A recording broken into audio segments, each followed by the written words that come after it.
Welcome back, everybody, to the Below Average Joe's MMA podcast, episode number 104.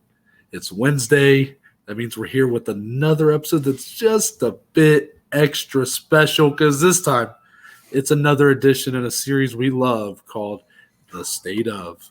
But today's episode of The State Of is The Ultimate Fighter. The Ultimate Fighter coming back literally after we're recording this. As we're speaking, yeah. So it's very relevant right now. And for a lot of newer fans, including people like myself, that have only kind of gotten into the UFC over the last few years, a lot of us, we might not be too aware of kind of why, at least when we first start out, by this point I do. But for a lot of you newer fans, you might not know kind of why this show matters so much or why people make such a big deal about it, especially if you're just watching a lot of these later seasons. But if you just listen to one interview with Dana White, you see the passion and love that the people that make the decisions for the UFC have for this concept, for this show. And that's the reason why it's coming back. And honestly, kind of much to my surprise, not a whole lot of changes being made at all. They really want to stick to the basics of what this show is supposed to be. And I kind of respect it for that. Oh, yeah, 100%, man. And we're going to touch on Season 1 and how impactful it was in just a second. But, yeah, this show, just reality TV, especially these days, it's not as popular as it once was. Back in 2005 when it first started, man, it was like all you could watch on TV. Right. But it was so unique because it was about fighting, man, and that's what made it so special. And what it came to be is honestly something that's the whole point of this episode, to talk about some of the highs, the lows, everything in between about the Ultimate Fighter. But first, Noah, how are you doing? I'm doing well, man. We're coming off a holiday weekend.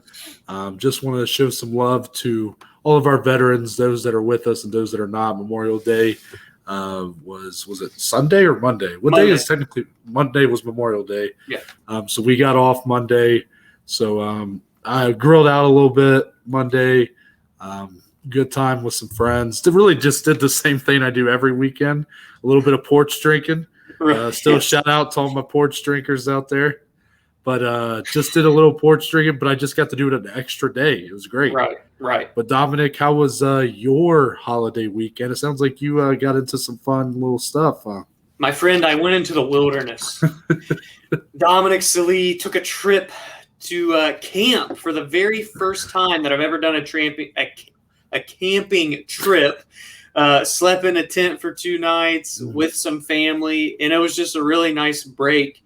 No texting and no social media, away from the internet. Just be out there with family around a fire, eat some good food, hike around, go fishing, all that fun stuff. It was a really nice reset for the long weekend.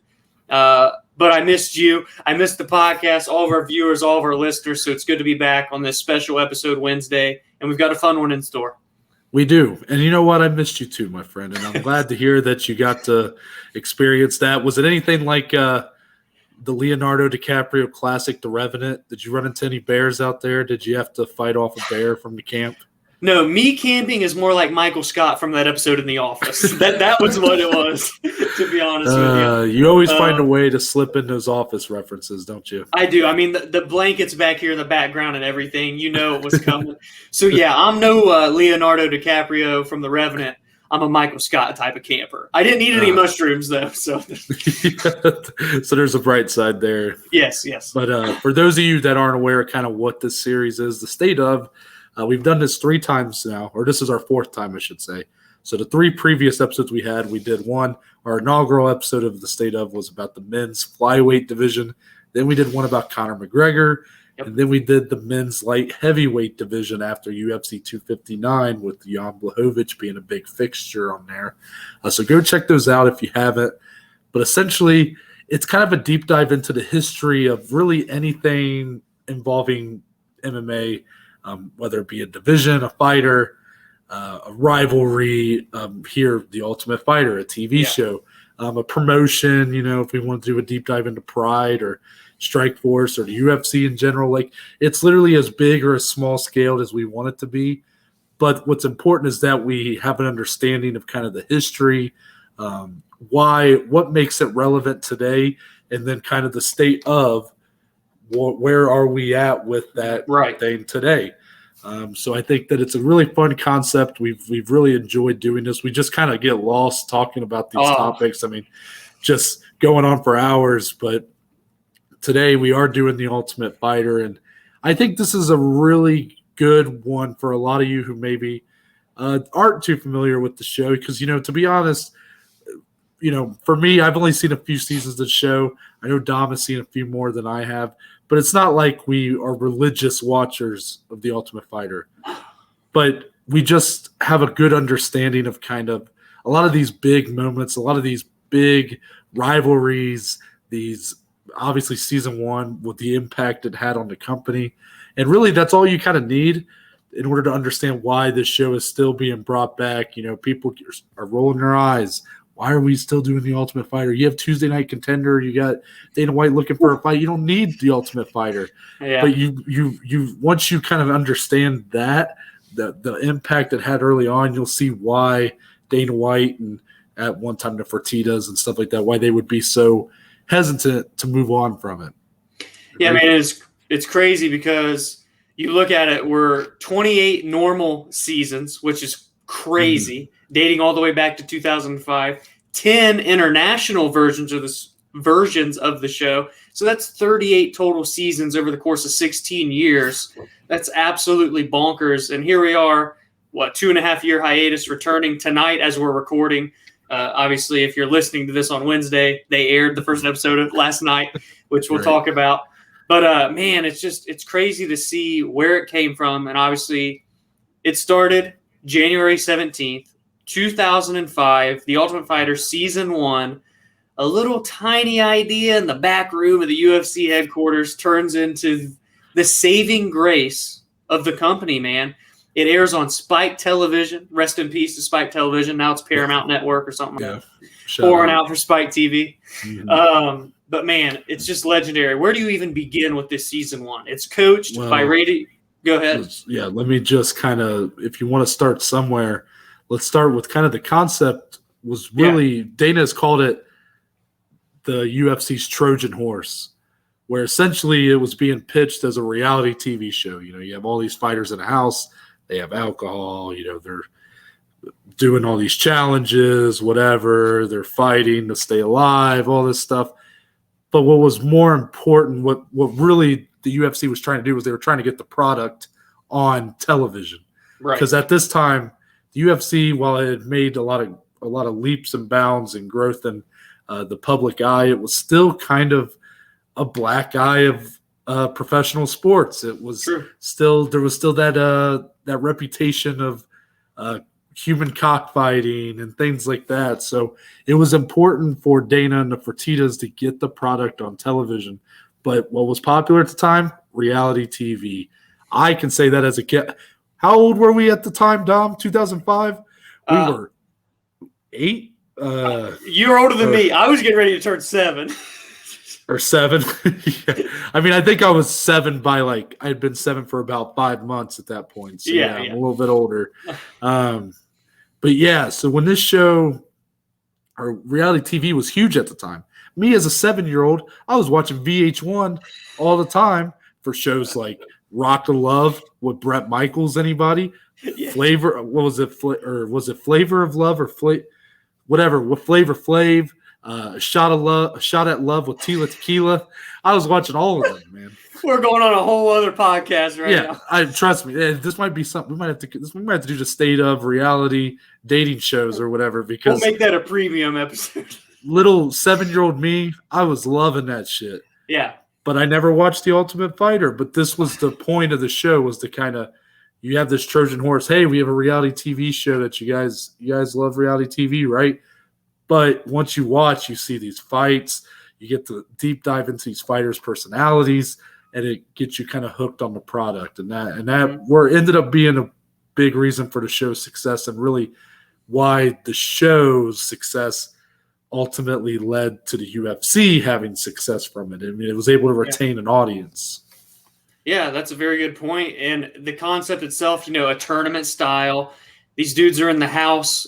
I know this season that they just finished up recording, I think they were in the house for 5 weeks. So I think historically it's been kind of that 4, 5, 6 week mark, living in this house together, 16 guys and gals. Again, a tournament style thing. You're fighting once every 1.5 to 2 weeks. You got to cut this weight. Physically and mentally, the toll it probably took on fighters, I can't even imagine. Then you take a little piece of some of this other reality TV stuff where you take away their phones, you cut off communication with the outside world. These fighters were literally eating, sleeping, training, fighting, repeat. Mm-hmm. That's what it was. Your sole focus was to win, earn a contract, and make your way into the UFC. And that's what's unique, too, taking these guys and girls away from reality, no communication, and they can solely just focus with these stud trainers and coaches that they have. You look at season 1, for example, coaches like Chuck Liddell, Randy Couture are 2 of the legends of the UFC. So they get to learn and grow so much over such a short amount of time while still taking that little piece from reality TV and sprinkling it in to dudes that are just fighters. It's crazy. Yeah, it's a good point. And I guess there was no better way to kind of start that concept in season 1. I mean, that's really where you get the majority of the show has kind of remained the same since season 1. Obviously, there's been a few little changes here or there, but really the concept that started it all is kind of where we are today. Yeah, it's true. Yeah, and I mean, I remember, I just watched season 1 pretty recently, and what kind of stuck out to me and what I imagine probably stuck out to a lot of viewers at the time was once you saw these fighters having to cut that weight. Bobby Southworth, I believe, had to cut before his first fight. It was like 20 to 30 pounds. Yeah. And he had, 24 hours to do it? Something crazy. Yeah. And I mean, that's a crazy amount of weight to have to cut in that amount of time. They're dragging him to the sauna. Yeah, exactly. I mean, you see this guy just falling out. When they open the door, he's falling out of the sauna, like can't even move. And I bet for a lot of viewers at home, that was shocking. It was like, wow, these fighters, what they go through, what they put themselves through. But then you even had kind of the lighthearted side. You saw these guys, these fun personalities like Forrest Griffin, Chris Lieben became a fan favorite because of this show. There was even some people that weren't too popular, Josh Koscheck being one of them. He kind of made a career off of being kind of the original bad guy. Yeah, really. I mean, he kind of was playing a character for a large part of his career because he didn't make the best impression on the audience in season 1. But, I mean, the season is just so memorable. It's probably the best season of the entire show, and it's the first one. I mean, they really nailed it on all cylinders. It was firing on all cylinders here. Well, and I'm glad you kind of brought that up. This show does a good job at humanizing fighters. You get to see more than just, they're in the octagon punching somebody in the face. You get to see what they're going through, the cutting weight, the training 2 times a day, being away from their families, how they're going to react to that, and mentally, how can they prepare just as much as physically, because that's just as important. So that's what's cool about this show, 38 seasons in, if you count the internationals, is that you get to see the fighters, they always do their little stories, kind of like the Contender Series does, where you see where they came from. But even more so on The Ultimate Fighter, you get to see how they interact with others, how they are as a genuine human being. And I think that just allows people watching at home to connect more and enjoy the show more, become a fan of the sport more, because these guys aren't just barbaric human beings. They're humans at the end of the day trying to make a living, but they're doing it at our expense for entertainment, Mm-hmm. That's a really good point. And, we're going to talk about kind of that finale fight between Bonner and Forrest Griffin a little bit more. It's in my top moments. It's like the first thing we'll talk about. Yeah. But still, that finale, man, to this day, essentially saved the company. And you talk about this all the time, and you'll touch on it more, I'm sure. Up until that fight happened, Dana had spoken on how he was a little hesitant, like, these fights aren't going as great as I wish they would have. Then all of a sudden, Griffin and Bonner happens, and the freaking Spike TV calls mid-show and says, Dana, season 2, book it right now. Yeah, when it comes to the finale, You're right. So the first official winner of the Ultimate Fighter is Diego Sanchez, someone who's kind of been making a lot of the headlines lately, not for the best reasons, but he was the original Ultimate Fighter winner, and he did it by literally steamrolling poor Kenny Florian. And because the fight was kind of a dud because it was so one-sided, Dana was like, oh, man, that's not the kind of fight that's going to get us a season 2. Because it was literally, I mean, by all accounts, he's not even – there's no hyperbole here. I mean, Dana literally – this finale was going to determine if they brought it back for a season 2. That's not really just for theatrics. I mean, that's literally what the situation the UFC was in. They were not guaranteed to get another season. And if they didn't get another season, UFC's done. Every last dollar that the Fertittas were going to put in was put into the show. That's why it was so important that it succeeded. So that first fight not going too well, I mean, just being so one-sided. Then you got Forrest Griffin and Stephan Bonner who come in. And again, I know we're going to talk about it a little bit more later, but the fight was just it was everything you could have wanted. I mean, it was two guys who went through this 5 or 6 weeks of hell where they were they were cutting weight multiple times, having to fight multiple times.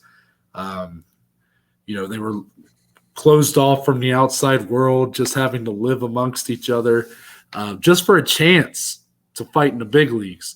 And now they're here at the finale. They have, if you win this, you get that contract, that 6-figure contract to fight in the UFC. And the Harley Davidson. Yeah, of course. I forgot about that. And you see these guys literally push each other to the brink. I mean, they beat the shit out of each other for 3 rounds. It was incredible to watch. It's a war. Two guys that just wanted it so bad. And they both end up getting it. I mean, Forrest Griffin edges out the scorecards. He gets the contract, but then Dana gets on the mic, and it's like a movie. It's like a Hollywood movie, and if you saw this in a movie, you would go, this is kind of cheesy. Like, this would never happen. But he gets on the mic. He's like, we're going to give Stephan Bonner a 6-figure contract, too. The crowd goes nuts, dude. Yeah, Bruce Buffer went crazy in the octagon, throwing his fist up in the air. Just awesome. So much emotions. I mean, even if, and what kind of happened is when this fight started, and this is before social media, right? So it's not like the Ultimate Fighter was trending on Twitter. Basically, the fight started, and it was so good that people were calling their friends and were like, hey, you need to turn on Spike TV. This fight's awesome. And basically the ratings spiked. Kind of a funny pun there. They spiked so much during this fight that it's what convinced Spike TV to bring it back for a season 2.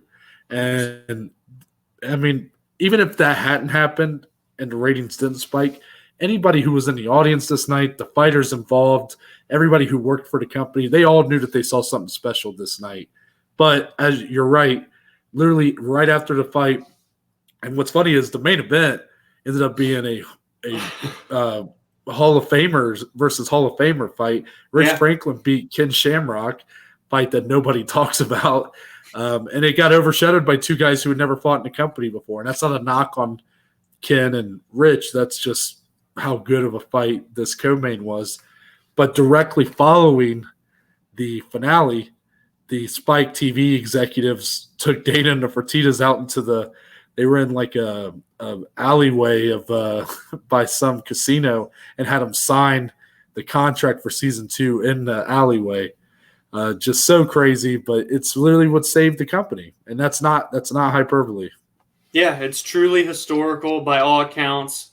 We're gonna touch on that fight at least a little bit more later in the top moments portion, but you can't not talk about it now as we discuss season 1. And I mean, truthfully, you look at all the people that came off of that, not even the winners in Forrest and Diego, but you had Stephan Bonner, Kenny Florian. Look what he's doing now, commentary with the PFL. Guys like Josh Koscheck went on to fight for titles. Mike Swick has a huge podcast in the MMA world with all kinds of fighters. And Chris Lieben, like you said, a fan favorite. Welcome to Anderson Silva to the UFC. He just had a retirement fight earlier this year in Bare Knuckle FC. We're talking 16 years later, and there's still so many prominent names from that original season. It's historical on many accounts. The OG season. So, of course, we're going to have to shine more light on that more so than all these other seasons. It's just because there's too many damn seasons to talk about. Yeah, that's true. Anything else from you, my friend, on season 1?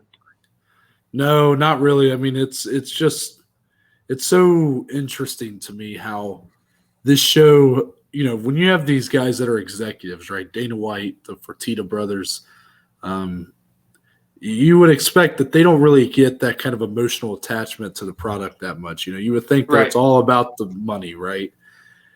But with the Ultimate Fighter, it's so crazy to me how, like, by most accounts, I mean, the Ultimate Fighter is not necessarily a huge money-making machine anymore. Mm-hmm. It might have saved the company, but especially when because it went away for a couple of years. That's why it's coming back now. Right. By the end, I mean, nobody was really watching it. Couldn't have been making that much money, but they still come back to it time and time again as a way to find new talent. Even when you have these other avenues now for finding new talent, Tuesday Night Contender, Dana White looking for a fight, arguably or maybe better concepts for today's kind of day and age, but they refuse to let go of the Ultimate Fighter. And maybe that's for better or worse. I'm not here to say that that's a good or bad thing. Something about that kind of hits me in the feels a little bit that these suits, these executives can have such an emotional attachment to a concept that literally saved everything for them. Yeah, it really puts it into perspective just how truly special that first season and all the way through to season 28, how special it is to that company, Dana White, all the higher-ups, man. And here we are again right now as we speak. Season 29 has begun. So It's crazy how it started back then, where it's came today, and everything in between. But I guess that's what this episode's for, huh? Yeah. So we're going to break this down into portions. Now, for those of you that have listened to other state ofs in the past, we kind of just go and just all the way to present day. This one, being that there's so many seasons, so many fights, I mean, we're talking hundreds of fights. We can't talk about all of that unless you want to be here for a 5-hour podcast. So we essentially went in. We're going to break this down into some segments. So we've got top coach rivalries. We're going to just touch on some of those. Not even necessarily their seasons, but just the rivalry in general between the two coaches. We're going to discuss some of the top moments, whether it's funny, crazy, everything in between. Go on to the champions that have came from the show. And then, as Noah mentioned, finish off with just our thoughts on this reboot starting up with season 29. So first off, top coaching rivalries. And like I said, season 1 started with Couture and Chuck Liddell, which not like a heated hatred rivalry, but you still look at how those guys fought multiple times, always for the belt, always ending in KO, TKOs, just crazy. Now, I didn't mention it on here because there wasn't much heat behind it, but you got to shout out the OGs. But the first actual rivalry, Noah, Tito Ortiz versus Ken Shamrock, season 3 of The Ultimate Fighter. If there's ever a rivalry to talk about, it's this one right here. This is one of the biggest rivalries in UFC history. You've got Tito Ortiz on your UFC Mount Rushmore, man. You let the people know how important this rivalry is to the company as a whole, really. Yeah, it carried the company in a lot of ways during those kind of dark ages where even around the time that the Fertittas and Dana White got involved with the UFC around UFC 33, this rivalry was basically what was carrying it. And it started with Tito versus the Lion's Den, which is the training, the camp that Ken Shamrock was the leader of. Tito had fought Ken's brother Frank Shamrock. He had fought Jerry Bolander, I'm pretty sure, who was in the Lion's Den. Guy Mesger. So he had really been, even before the Zuffa got involved with the UFC, Tito had been fighting all these guys from that camp and really getting in some nasty spats. Oh, yeah. And that's what led into this rivalry being kind of born between him and Ken. They did fight 3 times. Tito won all 3 of them. But in a lot of ways, early on, this rivalry did kind of carry the company. It's what the company kind of put all their marbles in. Yeah, eggs in one basket. Yeah, and eventually Tito would become more, I guess, known for his rivalry with Chuck Liddell, which also carried the company for a time, which is why I kind of stand by Tito having that big of an impact on the company's history. As I mean, Right. two of the most defining rivalries he had a hand in.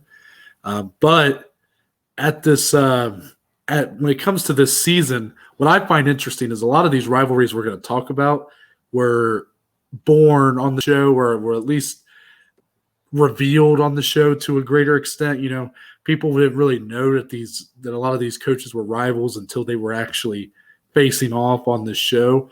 But this is one where the rivalry preceded the actual season, and it honestly kind of I think that might have been for a good reason too, because I stand by that even though it might not be for the casual fan, for me, this show is at its best when it is putting that kind of magnifying glass on the actual talent on the show. The coaches, I get it. They're important. They're there. They're the big stars in the UFC, but they should not be overtaking the camera time from the talent. 100%. This is a way to kind of expose the UFC audience to these new fighters, get them to know their stories. And if you have coaches that are kind of hogging the camera or kind of in it for that reason, it to me never really came off very well in the show. So for this rivalry, I think that kind of worked. And I'm not saying that these two guys are necessarily the most selfless of individuals. Tito Ortiz and Ken Shamrock, I'm sure, loved having the camera on them every chance they could get. But since you already knew the rivalry, they'd already fought, I believe, once or twice before this season. And because of that, you could focus more on the fighters because you've already seen them at press conferences get into each other's face. When Ken kicked the chair straight up in the air and Dana caught it. Hilarious. That's WWE stuff. Yeah, had the Undertaker lighting going on. I don't know what was going on there. But because of that, you got to highlight more of these fighters because it's like, okay, we know the rivalry. You know, we don't have to focus as much on it as maybe seasons like Bisping versus Henderson, where and I'm not saying that the season's bad. I honestly don't know. I'm just saying that that's a season where the coaches' rivalry was kind of planted in the show, and then it grew from there. But that might have been to the detriment of kind of getting more of that face camera time to some of the talent involved in that season. Well, funny enough, I'm actually glad you brought up Henderson and Bisping because that's next up on the coaches' rivalry section.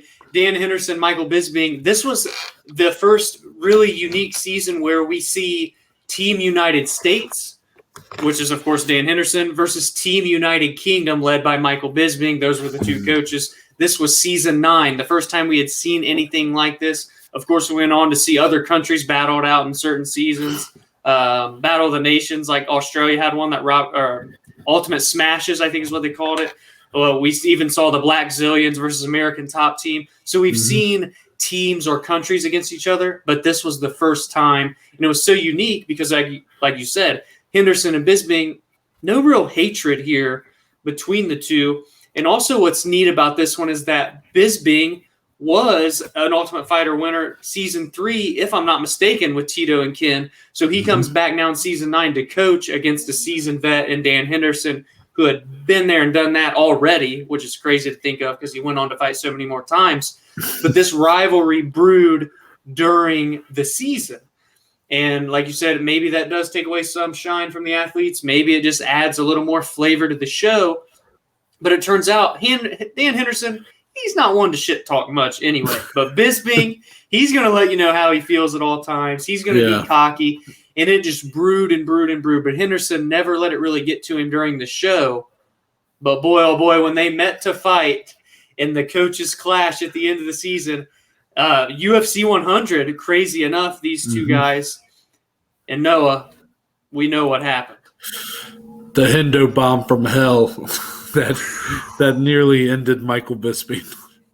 Yeah, you're right. I don't want to pretend like every time, with these coaches' rivalries that like it always, a lot of times it could heighten, it could improve upon kind of the the overall viewing experience when you're talking about being exposed to these new talent, these new fighters. If the rivalry could get heated enough to where even their fighters are getting involved in it, that actually improves. That helps everybody. Yeah. And this is a season where I think that had that the whole concept of kind of countries colliding. There was that pride in where you come from, and the UK has totally been it's always been a very underutilized market of MMA. I mean, they're very passionate fans, but they tend to get the short end of the stick a lot. Right. That's kind of been starting to change a little bit, but I mean, even when you're talking about like pay-per-view times, these guys have to stay up till 5, 6 in the morning to watch main events. They got it tough.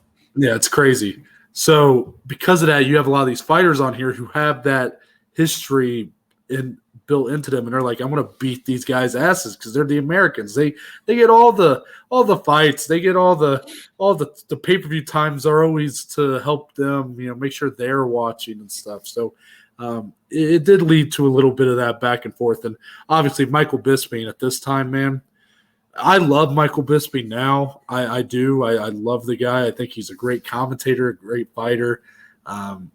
Just seems like a good person. At this time, man, there's not a fighter in this world I hate more than this time period, Michael Bisping. He is so good at what he does. Yeah. But, man, do I hate it. Everybody hated Bisping, man. It's crazy. It's crazy how he somewhere along the way became such a fan favorite. Because you watch this season, oh, my God. That guy, there's no way that he would ever become a fan favorite. But somehow, some way, man. Hey, even people from the UK were happy when Hendo landed that right hook. That's how it was crazy.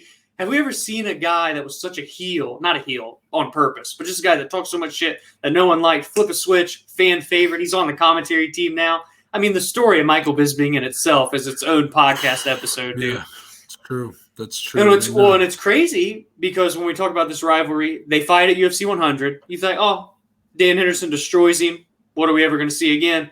Fast forward so many years down the line, Michael Bisping becomes the middleweight champion of the world, shocks the world when he beats Luke Rockhold, then defends his title in the United Kingdom against like a 43-year-old Dan Henderson, who is ranked 13th at the time. They have a 5-round war, and Bisping gets his revenge. Who would have ever thought that in season 9, those guys are going to have this long, drawn-out history together? Yeah, it's just crazy. One of the most improbable title fights of all time. And I'm sure if we were doing this podcast at the time, we might not have spoken as highly about it as we do now. But the fight lived up. That's all that really matters, right? Yeah, it did. But honestly, it's a rivalry that still hangs on today. If you go on Twitter, Dan Henderson – when he started chirping at Michael Bisping about his commentary, and then Michael just laid into him. Yeah, that's all he does. Remember that? That was like a year ago. These two, we thought they squashed it after the second fight. Bisping won, but he was like, hey, look what Dan did to my face. Give this man a round of applause and stuff. And you thought, okay, beef squashed, right? That's what everybody loves, a happy ending. Nope. On Twitter, these two were going at it. It was – just shows that some rivalries never die, Dom. It never fails, man. And then you go one season later, season 10, we're hitting double digits. Mm-hmm. Quentin Rampage Jackson, at this time, one of the biggest stars in the UFC and mixed martial arts as a whole, taking on Sugar Rashad Evans, season 2 winner of The Ultimate Fighter. So back-to-back seasons here where we've got winners coming in as coaches. And, man, these boys, they had good fun with each other, good, friendly, fun banter. Mm-hmm. But I was just watching some clips the other day on YouTube because the UFC is obviously promoting the hell out of The Ultimate Fighter right now. And these two, although it was playful, like just joshing with each other, they ended up just hating each other. And it was so much that it just became a true rivalry, a true hatred. Rampage Jackson, Rashad Evans go on, of course, to fight for the title as well after this season. Another moment of this season that we're going to, 2 moments from this season we'll touch on later. But Rampage gets pretty mad, takes down a door maybe. We've got big names in Big Country, Roy Nelson that come on, Brendan Schaub, even Kimbo Slice, who we'll talk about a little bit more in the top moments part. But yeah, man, I mean, Rampage Jackson, Rashad Evans, in terms of a rivalry, at least from what you can remember, what are your kind of thoughts on those two boys slinging leather with one another? Yeah, so I think I'm going to upset some people here, but I think this is one of the more overrated seasons of the show. Because a lot of what I've been talking about here has kind of been shots at this season. This is a season where the coaches totally are, they're the one. It's all Rashad and Rampage. And I'm not going to lie, if you watch it, it's so entertaining. Here for the drama, right? But what this show is supposed to be, and I hate to be this kind of stickler, but it's supposed to be exposing the UFC audience to the new talent. And they are the ones that kind of got – now you do have some – what's crazy is you do have these guys that went on to be stars. Kimbo Slice was already a star when he came on the show. But Roy Nelson became a star. Brendan Schaub has probably had one of the best transitions from professional fighter to everything he's doing now. He's a stand-up comedian. He's got a million podcasts. He works for Showtime a lot. So shout out to him. But a lot of that was started in this season. But really, those guys, they kind of didn't get all that much screen time. These two coaches, man, they hated each other so much, and their shit talk was so entertaining you couldn't take the cameras off of them. Yeah. I think that was kind of to the detriment of what this show is supposed to be. And the other reason why I think this is overrated is ultimately their fight ended up being pretty bad. Ended up being a pretty boring fight overall. You have this blood, hate, rivalry, and then it ended up being Rashad just kind of laying on Rampage for 5 rounds. Not really kind of how you want a blood rivalry to be resolved. But, for what it was, entertaining, but I still say a little overrated maybe. I'm just throwing out some hot takes in this episode. It's just and that might not be the episode for it, but I'm still going to put it out there anyways. Hey, I like it. Hey, another huge rivalry. We're going from season 10 to season 18. My, oh my, no. We've got our first female-led season in terms of coaches. Ronda Rousey, Miesha Tate. To this day, got to be the biggest female MMA rivalry of all time. These two cannot stand each other. Ronda breaks Miesha's arm in their first fight in Strikeforce, damn near snaps it in half again in the rematch here. Obviously, these two go on to fight for the title at the end of the season. And even, again, back to these clips that have been coming out recently, the coaches' challenge for this season, season 18, they did a rock climbing competition. And they go all the way up that huge, 100-foot mountain. And Ronda comes from behind and beats Miesha Tate. And as she's going down, she's just flipping Miesha the bird the whole time. Ronda let Miesha have it. And while Miesha wasn't quite the trash talker that Ronda was and tried to, turn the other cheek, be the more professional, quote unquote, if you will, Ronda just got to her so much so that she would even have to jab her jaw back because Ronda was so good at this time at just getting in her opponent's heads. And really, it's something I'm going to touch on in a second. But Joanna Jędrzejczyk really took a page out of Ronda's book in terms of the mental warfare side of things, especially for female MMA. Ronda Rousey was the queen at this time. Well, is it any surprise that the first female-led Ultimate Fighter season had Ronda Rousey in it? Right. Again, this is what's crazy is we're starting to slowly kind of go into an era of fans that aren't even aware of how good Ronda Rousey was. Isn't that crazy? It's crazy how kind of quick it was, even though it felt like it was everything in the sport. Ronda and Conor McGregor coming up at the same time, it felt like such a long period of time, but Ronda Mania lasted all of 3 years? A few years, yeah. It's kind of a small part of the history in hindsight, but boy, did she leave an impact. And then she's the whole reason that women's MMA came to the UFC at the time that it did. I'd like to think by now we would have women's MMA in the UFC, but again, it wouldn't have happened when it did. And that's what's important because that's getting those women in here that early is why we have women as dominant as Valentina Shevchenko and Amanda Nunes for all we know, if we don't get the women in the UFC at that time, then Valentina and Amanda aren't ever quite as dominant as they are because they, being exposed to better camps and better, the whole UFC machine, being able to expose them to a lot of different and better methods and training and whatnot. So definitely something to note there. But, yeah, you're right. Her and Miesha Tate, it was always – Ronda, whenever she would get into these even with Holly Holm and people like that, where she would just get so angry and just so vicious with them. And usually it didn't ever really make her look good because the other person was always just kind of standing there not doing much. Yeah. And for some reason, man, she hated Miesha Tate. And you never really saw much why, because Miesha did a very good job of playing coy on camera. Yeah. But you're right. Ronda did not come off the best in this season, I'll be honest. I think this is kind of the first sign that maybe people were like, ooh, maybe just Ronda Rousey's not as much of a, I don't know what people would have said, not as much of a role model to my as I want her to be, whatever. But it was just like the first sign of like, maybe Ronda's not as great as we think she is. So that's worth noting.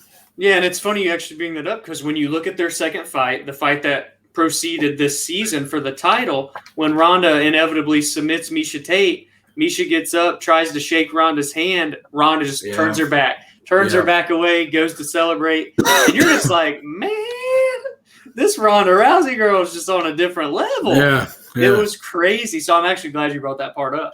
Mm-hmm. So next Coach's Rivalry. Now this one, not so much heat behind it necessarily, but just a random-ass pairing that ended up just providing so much entertainment. And, of course, when one half of it is Conor McGregor, there's going to be entertainment nevertheless. But Season 22, we saw him up against Uriah Faber as the other coach. And, again, while the hatred wasn't quite there with these two, there are some funny-ass clips of these two going back and forth with just making fun of each other, just like some high school stuff that you would see. They'd laugh at one another, have a good time. Their coaches challenged. They were up in a helicopter together talking trash to each other, and they had to drop watermelons onto what's it called? A target that was laying on the ground. Uriah beats him there, and Conor's like, oh, we all know what's going to happen in the real fight. And this is one where, and Noah's going to love this, a pair of fighters here and coaches, we never saw the fight come to fruition in this season. Yeah, that's a good point. And that's one of my, I guess, and one of the people's, not just mine, but one of people's negatives with the show is that not all the time did the coaches fight. And as the show went on, it felt like more and more you didn't see the coaches fight in the end, which was kind of the point. That was sort of what you were expecting. And a lot of times it could have been for injury or whatever reason. But, cases like this, the fight just never happened. I mean, Conor just kind of went on to do bigger and better things, and Uriah just kind of stagnated as a superstar.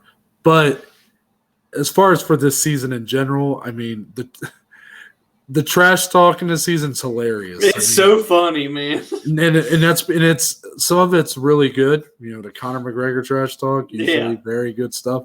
But some of it is so cringy, it's hilarious. Yeah. I forget if it's David or Daniel Tamer from Sweden.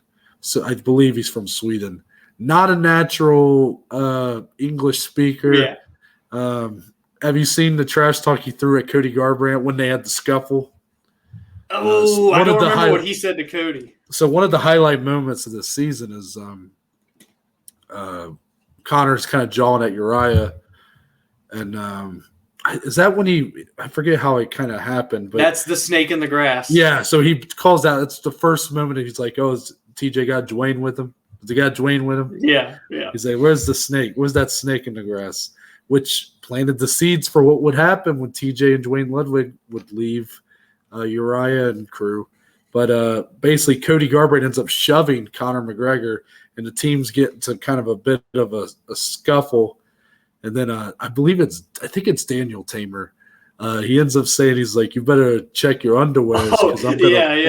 He's like, because I'm going to fuck you, man. And Cody Garbrandt's face when he says this, he's so serious when he says this. And you can tell that he's so pissed that Daniel Tamer just said this to him. And everybody else just started laughing, and it kind of just eased the tension in the room. But Cody Garbrandt was in kill mode. He was seeing red in that moment, like he has in a couple of his losses. And I was like, man, that moment sticks out to me as one of my favorite. Just pure comedy. It's like when Vanderlei Silva said, I want to fuck Chuck. That's kind of like that moment there. So just like that awkward, that language barrier where it just turns into some awkward trash talk, but it's so funny. Now here is a really good season. I love season 23. So the very next season, Joanna Jędrzejczyk, who I previously mentioned, against Claudia Gadelha. Now this was actually a huge rivalry at the time because they had fought once prior. Joanna got the decision victory in that one. Then they come in. This was for the title leading into their second fight. It was going to be for the title. This was when Joanna was, the champion and getting that dominant label with her name. But this is where I feel Joanna really became a star during this season of the show. Her trash talk, second to none. The mental warfare with Claudia, very good. But Claudia fires right back a lot of the time in this. Claudia is a very confident person, and she's a great fighter. We've seen it time and time again. So the banter back and forth between these two, while there was some funny stuff, again, probably more so for the language barrier, this time for both, it was more so serious in terms of just the hatred there, and you could just feel the tension every time they were with one another. And they ended up going on to have a great title fight there. Claudia even had her moments in the second fight. But obviously, Joanna goes on to become and still defends the belt multiple times after this. And I truly do feel Joanna champion. Everybody loves Joanna these days. This is where that superstar really came out here, was during The Ultimate Fighter. And I think she has this show to thank for some of her stardom, at least what she sees now. Yeah, that's an interesting take. I do think that in the history of the UFC, how good Claudia Gadelha was is kind of forgotten a lot. And I think if you go and watch this season, you can see why she was such a threat to Joanna champion at that time. Oh, yeah, man, and a physical freak of nature. She's still fighting to this day, ranked in the top 10. Who knows? We could even see a trilogy down the line with these two. But I really love this season. A truly heated rivalry between two other female coaches. I had to bring that one up. And then the last notable coach rivalry before we get into the top moments, Cody Garbrandt and TJ Dillashaw. That seed got planted in season 22, the snake in the grass. Cody defending TJ Dillashaw in that moment. You're talking shit about my teammate. I'm not going to let that happen. Pushes the biggest star in the sport, Conor McGregor. This guy's got balls. Turns out everything Conor McGregor was talking about was true. And, man, Cody Garbrandt and TJ Dillashaw hated each other. We're talking moments during this show. Cody gets so mad at TJ while they're all backstage. He goes up and grabs TJ Dillashaw by the throat, and all the teams had to come and separate each other. I mean, the hatred here was truly second to none in terms of coach rivalries. You look at, they had 2 title fights against each other. Both fights insane for the short time that they lasted. Cody nearly finishes TJ in both, but TJ takes the belt from Cody in the first one anyway, then defends it successfully for the first time.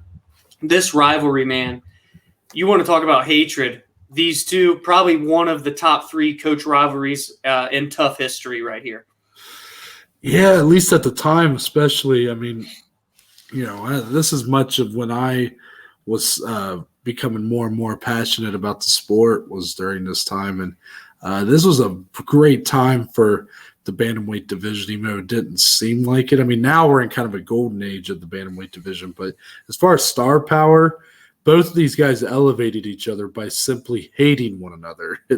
And when you can do that, that's just – I mean, the story was built in that these guys were teammates turned rivals. I mean, come on. How can you not, you know, TJ being kind of the heel, that the guy who left his friends and his teammates to go with Dwayne, and he was the defector, you know, and Cody was At least to some. I mean, everybody had their side in this rivalry. You know, we tend to be more on Cody's side just because of Ohio connection there. But overall, you know, if you either loved or hated both these guys, and when a rivalry can really hit the fans in that way, that's when you know you got something good there. And the show, what's crazy is I don't feel like in the history of their rivalry, I don't think the show this season really is ever really mentioned when you talk about these two's rivalry. I mean, yeah, maybe the clip of Cody going for the choke on TJ, that might be something that you'll see in some highlight tapes, but overall, like, it felt like this season just kind of, this is at the tail end of the first run of the Ultimate Fighter. It felt like nobody was talking about this season, but everybody loved the rivalry. So, which is so interesting to me that it seemed like what these guys were saying about one another in interviews with Ariel Helwani or whoever was gaining more traction than when they were actually face to face for 5 weeks on the Ultimate Fighter. Kind of an interesting note there. Yeah, this was kind of the perfect middle ground too, because you look at, there were some rivalries like Tito and Ken where the hatred was already there before the show started. But then it builds up even more during the show. So it's just like the best of both worlds from a promotional standpoint. We obviously know what went on between their two title fights. It'll go down in bantamweight history, the rivalry between those two. Yeah, for sure. But that's all I've got for the coaches' rivalries, Noah.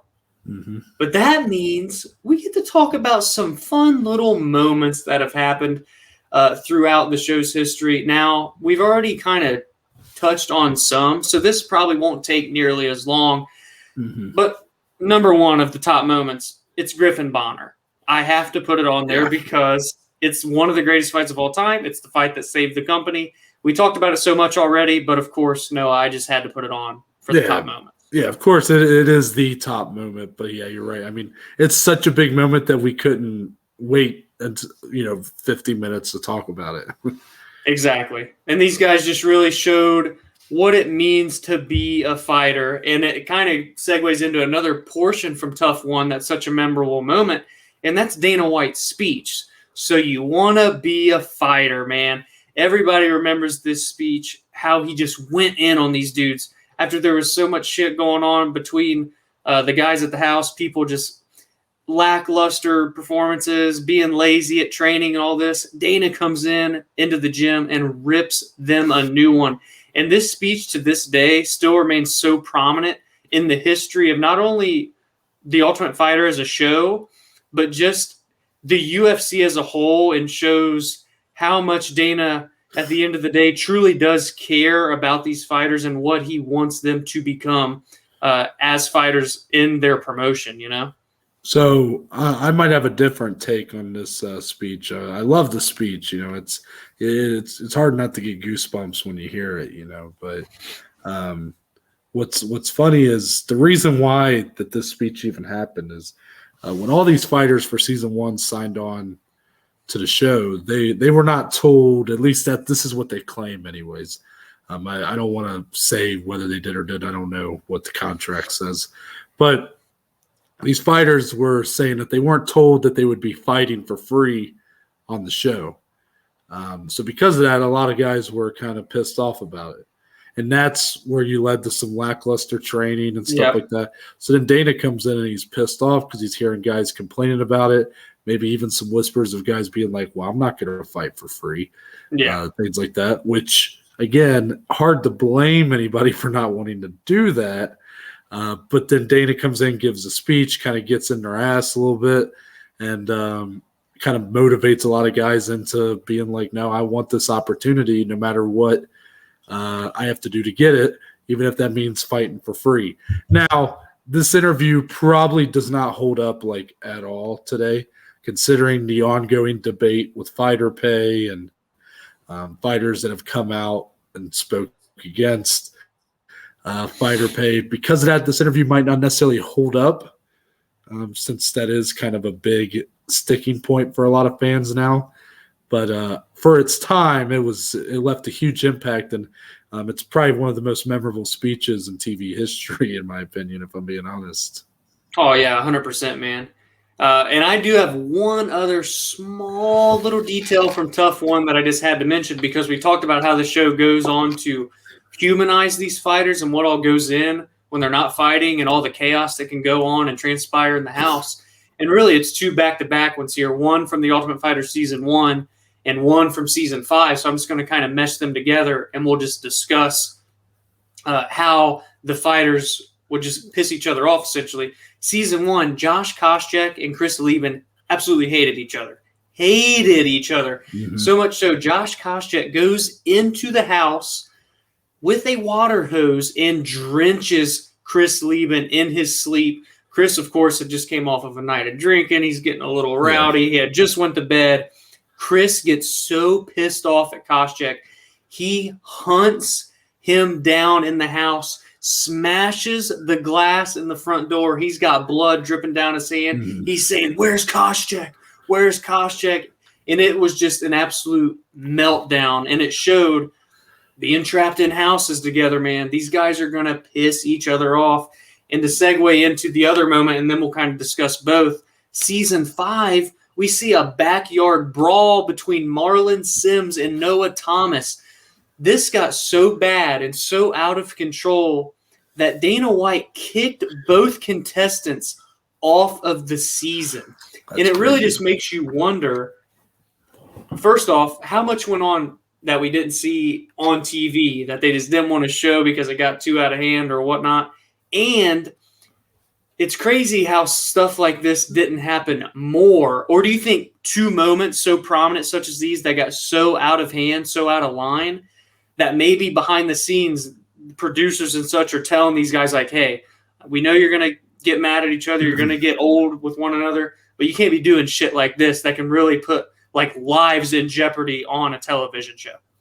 Well, for the Season 1 moment, I can speak a little more on. So it was Koscheck, but it was also Bobby Southworth. Yeah.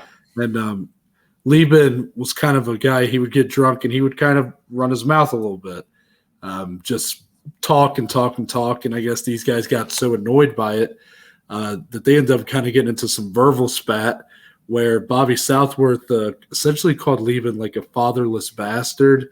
And I think that Chris Lieben's dad might not have been in his life or something. Yeah. I'm not sure exactly. Because of that kind of made Lieben very emotional. So he decided he was going to sleep outside. He didn't even want to sleep in the house. Yeah. And then Bobby and Koscheck, they come up with the hose and kind of spray around him a little bit. And that's what leads to Lieben going on a rampage through the house. Dana actually they weren't sure what to do. He met with the coaches, Randy and Chuck, and they're like, well, I don't think you should kick these guys off. And all this sounds like both guys were kind of, because Lieben at this point had a reputation for being a bit of a shit talker as well. So yeah, he didn't kind of do him any favors in this situation by it was kind of a repeated incident for him. Right. But what ended up being, I guess, the ruling was Dana said, all right, Josh and Chris are going to fight to see who stays. And Josh Koscheck won, so Chris Lieben was off the show. He would come back, I believe, due to a fighter injury. I think it was Nate Quarry's injury. Yeah, another guy, another notable name from Season 1. The first guy to ever fight for a title that fought on The Ultimate Fighter, I'm pretty sure. Kind of a fun note there. Fun fact. Yep. But when he got injured, I believe that's when Lieben came back on the show for a short amount of time. But I can't speak too much to the Season 5 incident, but at least for that Season 1 incident, I will say that like all of what I just said is included in the episode. I mean, calling him a fatherless bastard, like all this stuff. It doesn't make Bobby and Josh look great. And I have a hard time believing that they really kept anything out because, I mean, some of that stuff is a little much to be. I mean, it was showing Chris tearing the door or breaking through the glass. That's his hand blood, open. Blood everywhere. I don't know much about the Season 5 moment. I do kind of remember seeing Dana being like, you guys are gone. But I don't know if do you think to you, did it feel like maybe they were kind of trying to work around, okay, what can we show on TV? What can we not? Because for season 1, 2005 is a whole different time than Yeah. 2021 when it comes to what you can show on TV and what you can't. I mean, when I was watching the first season, they were throwing around gay slurs and stuff like that. Like it was nothing. And today you just wouldn't see that. So I don't know if you have any thoughts about that incident or not. Yeah, I mean, I just think both of these types of severe incidents are things that we don't see as much as the seasons progress onward throughout the years. And I think it's because of an evolution of not only the show, but the sport, the evolution of just the fighters and the mentality that they have, the evolution of just the times that we live in as things progress onward. So it's just crazy to look back at some of these wild moments that have happened. And it really segues into another insanely wild moment when our boy Quentin Rampage Jackson dead ass rips a door right off of the hinges, punches holes through it, headbutts it, elbows it, kicks it, you name it. He landed every MMA move on that poor door. Rest in peace, because he got so pissed off. I think it was after one of his fighters lost, or it was after a training session, one of the two. Mm-hmm. And man, Rashad just let him have it, and he just gets so mad. He storms off, smashes that door down. And that's still probably one of the just most memorable clips of the show's history for the short time that it happened. I mean, do you just remember seeing him go in on that door? Yeah. Again, even despite what I said earlier, kind of my hot take about this season, I mean, that is one of the defining moments of The Ultimate Fighter. And it's just so funny that like that door was nothing to him. Like that, and I don't know what kind of material was used on that door, but it wasn't Rampage Jackson proof. I'll just put it that way. That thing was made out of paper mache. And it just showed how heated the rivalry would be. I mean, a lot of times these two guys' personalities were to kind of joke with each other and shit, but you see something like that and you're like, oh, this is serious. Yeah. I mean, this isn't just for cameras. You know, this is real. So yeah, it definitely worked. It was effective. Oh yeah, man. And that competitive fire really just brews after weeks and weeks and weeks. Mm-hmm. And another huge moment of season 10 that is so unique, so cool in the show's history, Kimbo Slice announced as a contestant. And it's so cool. I remember actually watching this as a little kid. I think this was 2008, 2009. So I was about 10 or 11 at the time when this one. So a little older, a little more into the sport at this period. And Kimbo Slice, the street yard brawler on YouTube, posting all the backyard fights. He's just knocking people out cold left and right with his powerful punches. And they bring out 15 contestants, right? And you're thinking, well, wait a minute here. We can't do a tournament if there's only 15 people. That's not even. You got to have 16. Dana White comes out and says, now, if you guys notice, we're missing one person. And lo and behold, they open that door that eventually got destroyed by Rampage. And out comes Kimbo Slice, man. And I just remember everyone just a huge sigh. They could not believe that this huge superstar, internet sensation at the time, was coming over to their neck of the woods to try out MMA. And I remember Rampage going, oh, I'm getting him on my team. And it was just like, we had never really seen big name fighters on The Ultimate Fighter. This show is about building these newcomers and to build characters for when they inevitably make it to the show. Kimbo Slice, man, he was arguably a bigger name than freaking Rashad Evans was at this time. Kimbo Slice was a absolute superstar. And when they announced him, it was so monumental. And although he didn't go on to win the season, he would go on to have a couple of fights in the UFC, some very memorable moments and bouts. And, man, just what a legend he is. Rest in peace to big Kimbo Slice. What were your kind of thoughts on this when he debuted on The Ultimate Fighter? Yeah, rest in peace, Kimbo Slice. I mean, I remember, again, I growing up was more of a professional wrestling WWE kid. But I remember knowing a lot about Kimbo Slice because he was in the Drake and Josh Christmas movie. Yeah, man. That. Yeah. So that was kind of my entryway into the kind of Kimbo mania. But I knew who he was. I'm pretty sure I even recognized him when he was on the movie. I was like, oh, that's Kimbo Slice. Yeah. Which is crazy because this is a guy who was a street fighter essentially. And really just became so popular on the internet that he got signed to be a professional fighter by a lot of big promotions, including the UFC. And now I don't want to speak, I'm not going to speak ill of that. I mean, he seemed like a great guy. His inclusion in the show was definitely for ratings, and it worked for that reason. And you could see a lot of those fighters. Sure, there was a lot that were in awe, but you saw guys like Brendan Schaub and some of these other guys. They looked like they were chomping at the bit to get at this guy. They wanted to be the guy to beat Kimbo Slice, because I think a lot of guys were aware that Kimbo's fighting abilities might not have been up to snuff with the rest of the group. Right. Yeah, that's a great way to put it, man. And it really was just that extra bit of ratings. You're going to have this ultra tough guy come in. How is he going to fare with these full-on, mixed martial artists that have been doing this for years and years? And while his career in MMA was short-lived in terms of the number of fights, he really did just put on some shows, some sloppy, some better. But, man, what a legend. I couldn't talk about The Ultimate Fighter without mentioning Kimbo being brought onto the show. Mm-hmm. So another one, this is more so just a quick little snippet, because there's only so much you can talk about on this one. But if you've seen The Ultimate Fighter, you know the legendary quote, "Just let me bang, bro. Just let me bang."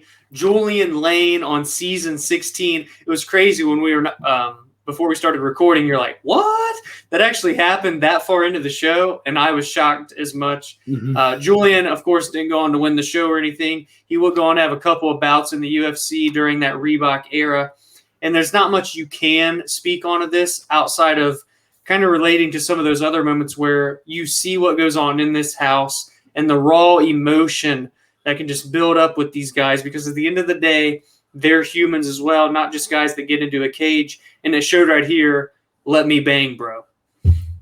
Yes, it did. Put that on a shirt. That's all I'm saying. So we're going up one more season, season 17, Uriah Hall. This dude was decimating everyone on that show. But there's one specific knockout that is one of the most devastating knockouts in UFC history, not just Ultimate Fighter history, the entire history of the 28 years that this company has existed. When he lands that spinning back kick to the face, absolutely flatlining his opponent, stiff as a board. Do you remember just the hype of Uriah Hall during this season? And it's so crazy that he went on to not even win that season, but lose to Kelvin Gastelum in the finals. Mm-hmm. Yeah, I spoke about this probably just recently on this podcast. When he was fighting. Uriah Hall's fighting Sean Strickland, and we were talking about that. But the hype for Uriah Hall was just unreal. I mean, this is a guy it's kind of the thrill and agony, whatever. I forget what you said it was called. Is it the thrill and the agony? Is that what it's called? Thrill and the agony, yep. Yeah. So for Uriah Hall, he kind of got both ends of that by being shown through this show. He was given a huge platform right away. People thought this was the guy to beat Anderson Silva, who was on his legendary run. And that's great exposure for a guy who's never fought in the UFC before. But those are unreal expectations. So when Uriah inevitably wasn't quite able to meet those expectations, I mean, at least as of today, he's still going. He's a top 10 middleweight, but he's not the world beater that we thought he might be. And because of that, now he's kind of looked at as a bit of a disappointment, as kind of a waste of potential. And because of that, that's kind of the agony side where he was kind of given these unreasonable expectations. And what I think is an even bigger story here, and Uriah Hall, you're doing great, man. Keep it up. Like, I don't want to – I'm not trying to add to it. I'm just saying that that's what people are going to say. What I think is a bigger story here is he lost to Kelvin Gastelum, who was the very last guy picked in the season, fun fact. So because of that, I mean, to me, that's a bigger story. Kelvin Gastelum being a kind of a guy who nobody had any expectations for, and he beats the guy that was supposed to beat Anderson Silva Kelvin Gastelum, just a guy who, when you least expect him to perform, the guy will show you a thing or two. It's crazy too, man, because you look back, Kelvin, again, picked last. No one thought he was going to be anything on that show. The coaches, even in terms of like taking notes on him, were just like, I just don't see much in him. You go on to see what he's done in his career, and he had that amazing fight with Israel Adesanya for the championship, and just he went on this skid, but then fights back. It's like when this guy's back is against the wall, Kelvin Gastelum can perform to his very utmost potential. And he's such a great story, and I'm so glad you brought that piece up about him and Uriah Hall during that moment and during season 17. And I'm just segueing directly into it. No, we got one last moment to talk about, then we get on to the champions. And we already talked about it, so I guess it's not much to speak on. The snake in the grass moment. Conor McGregor, Cody Garbrandt, TJ Dillashaw, everything. Conor McGregor essentially planted the seed for one of the biggest rivalries in the bantamweight division's history by dropping one single line here in what turned out to be dropping facts. I mean, Cody Garbrandt went on during his buildup with TJ to say, like, you know what? It turns out Conor McGregor was actually right during season 22. So I just had to bring that up, and honestly just kind of want to get some last-second thoughts from you that we didn't touch on earlier. I just want to actually use my time to shine a light on the best quote in Ultimate Fighter history from Mr. Chael P. Sonnen in his season with Vanderlei Silva, TUF 3 Brazil. He was on there, and when Vanderlei's got the mouthpiece in, and English is not his first language, so he's kind of mumbling. He's like, "Where now? Where now? Where now?" Yes. And then he just says that like over and over, not sure what he's trying to say. And Chael's like, "Calm down. Come on, calm down." And then he shoves him, and he's like, "I can't let you get close." Now, if you guys ever played Street Fighter or Mortal Kombat growing up like I did, it came off like an intro for one of the fighters in that game, where it's like Scorpion comes on there, he's like, "I can't let you get close." Yeah. And I just love it. And Chael's done it in the flip-flops with the jeans. That's the best part about the whole clip, man. The flip-flops, the jeans. Then he freaking takes down Vanderlei. They start punching each other. Everybody goes on about him. I'm glad you brought that up. I see it now in my notes. I totally skipped over that part. Dude, legendary moment of The Ultimate Fighter. And that was one of those international seasons as well. So one that didn't quite get as much shine as all these other seasons. Yeah, it's a moment to me that definitely it definitely over like the season as a whole, nobody really knows much about. It's one of those international seasons like you talked about where they get even less viewers than kind of the American seasons were at the time. But that moment is so viral today. It's such a meme today that it's became one of the biggest moments, one of the funniest moments in the Ultimate Fighter history. Oh, 100%, man. Thank you for catching my little slip up there. No, you're good. So now on to the snake in the grass portion, our last little moment here.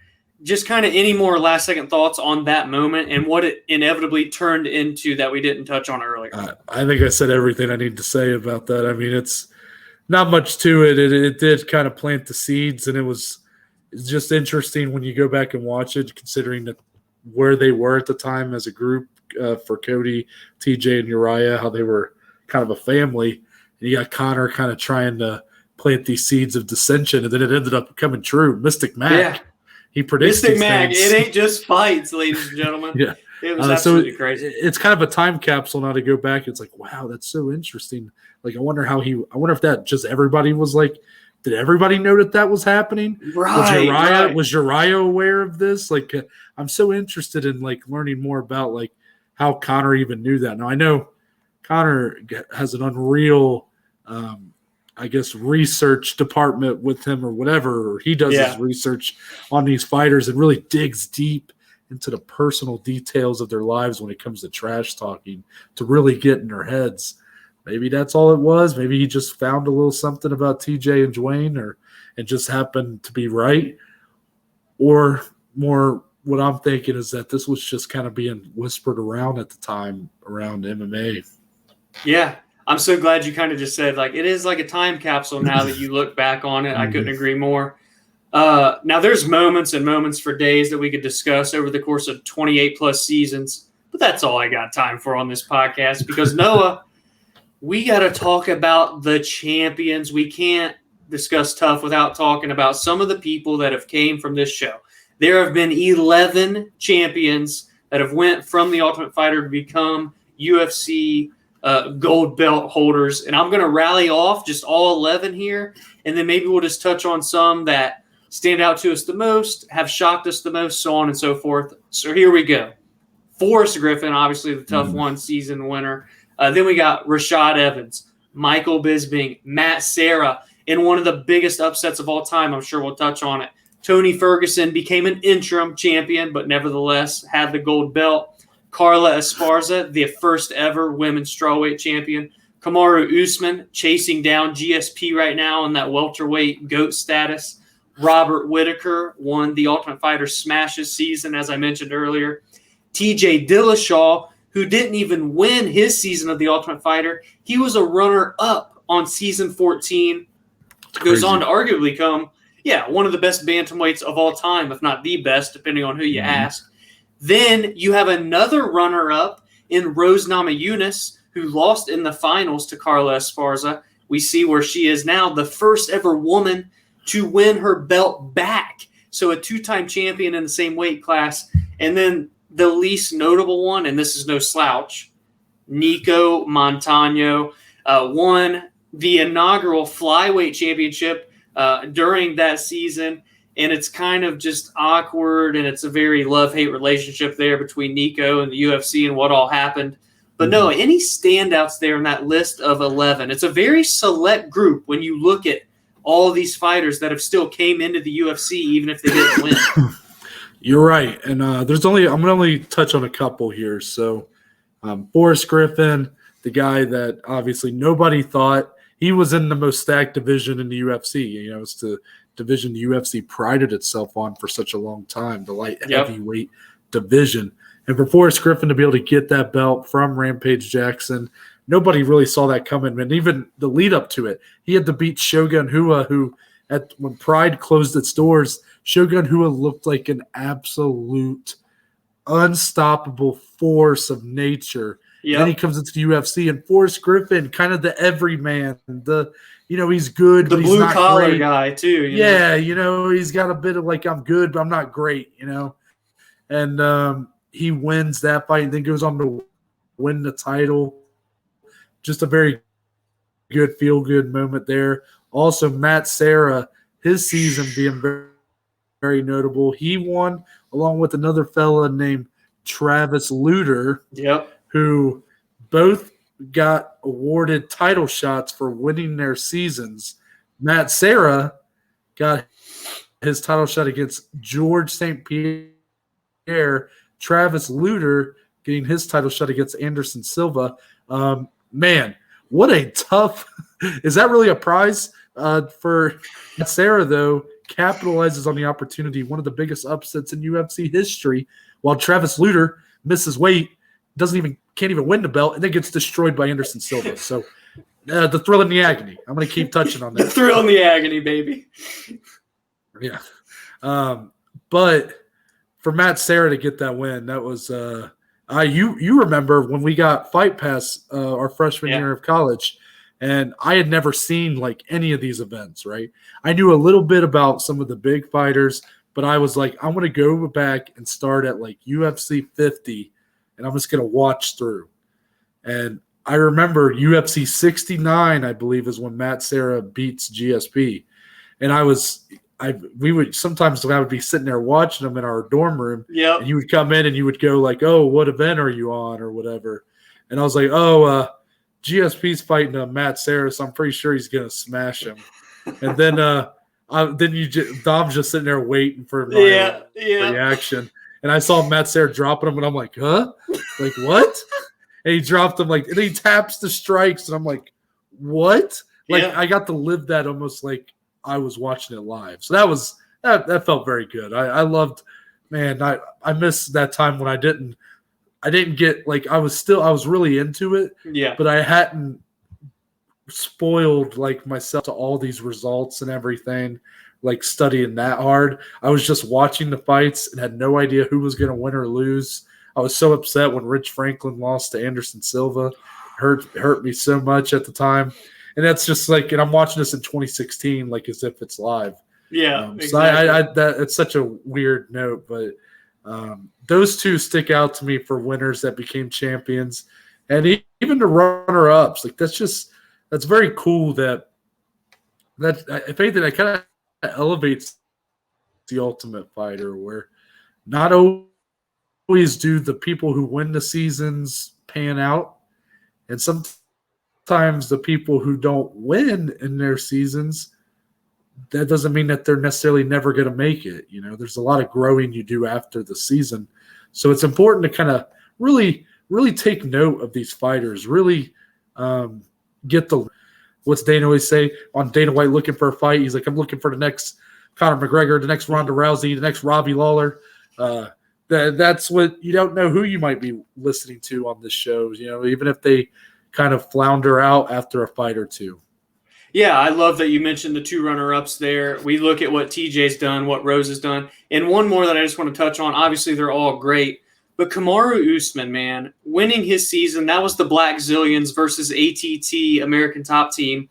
And at the time, yes, he was dominant, made it look easy. But who would have thought that he is now on the verge to chase GSP in this welterweight GOAT talk? And honestly, like, he's starting to crack up to where there's top 10 greatest of all time list, man. I mean, Kamaru Usman truly is, if you want to look at all-round body of work right now, because there's still plenty that are active on this list, Kamaru, man, is at the top of that list of this select group of fighters, and he's really on pace for some historical stuff. And to see that came from a guy in the Ultimate Fighter just goes to show, like, yeah, it is this, ranky-dank reality TV show.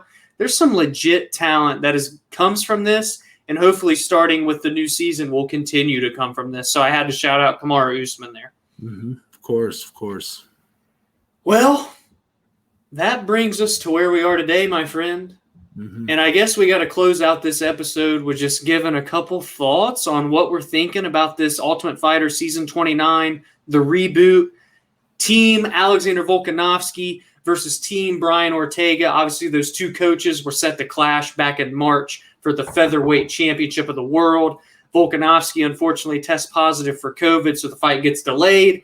Little does he know, there's silver linings and everything, because now he's the coach of the Ultimate Fighter, the reboot season, against another great competitor in Brian Ortega. A lot of mutual respect here, but we're seeing as it gets ready, and now that the season first episode is aired, by the time you guys are watching this episode, they're starting to get a little sick of each other. There's some heat that's brewing up. So I'm really curious to see how it'll play out during the season. I can't wait for when this fight actually happens. I'm so excited for it. And another twist, another wrench into the formula here. They're doing this during a global pandemic in COVID, by the way. So just a couple final thoughts here, Noah, on this new season that we're about to get going here. Yeah, I'm excited to watch it. It's going to be my first time watching a season of The Ultimate Fighter live as it's airing. So I'm excited about it. The coaches are good. I'm very excited for that fight, Volkanovski and Ortega. Not a ton of bad blood. You're right. They are. You noticed that there are maybe some bad bloods brewing on the show. I don't know. But, it's if anything, I really like this coaching matchup because these are two guys that are very skilled. They're very good at kind of coaching. I mean, they have very good skill sets. I mean, Alexander Volkanovski's kind of good at everything, but his striking's really good, wrestling really good. Ortega's got the jiu-jitsu specialty. So these fighters are really going to be getting very different coaching experiences based on what camp they're kind of in, whether they're on Team Volkanovski or Team Ortega, which I always like to see that kind of difference in coaching. You know, if you're on one team, you might have a much better experience than on another.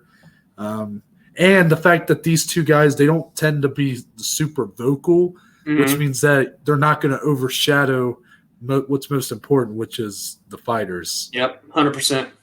Couldn't agree more. Very excited for it. Make sure to check it out, ESPN Plus. I'll be interested to see how this season does airing on ESPN Plus. I know we had a lot of hopes of some grander comeback, maybe a bigger rivalry, maybe on ESPN, the network. But overall, I'm not going to complain. I'm happy to see it back, and hopefully this is the start of another great run for The Ultimate Fighter. Couldn't have said it better, my friend. All right. Well, I think that's going to kind of wrap it up here for this edition of the State of The Ultimate Fighter. Dominic, you did a great job leading this one. I appreciate you taking the reins for this episode. I know it wasn't easy to switch roles like that, but I knew that you had it in you. But until I guess we meet again, now that's going to leave me in the kind of the rest of the week. Friday, this is going to be a preview episode again, this time for UFC Vegas 28. 28. Is that correct? That is correct. 28, baby. Regardless,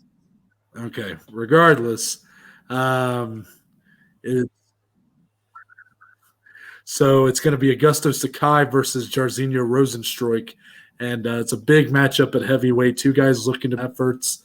But until then, Dominic, tell the good people where they can find you on social media. You can find me on Twitter, on Instagram, at DSlee14. Believe this video podcast got a little jumbled here at the end, but good thing we're closing it out. That's why I'm laughing. And you can find the podcast on Twitter, on Instagram, at BAJ_MMA podcast. I got to get the hell out of here. Noah, take us away. Yeah, if you guys want to find me, it's right there. It's right where my name is. Twitter, Instagram, at @ntbaker_. There's a link in my bio for the link tree that has all the platforms the podcast is on. So make sure to check that out. But that's it. We're out. We'll see y'all on Friday.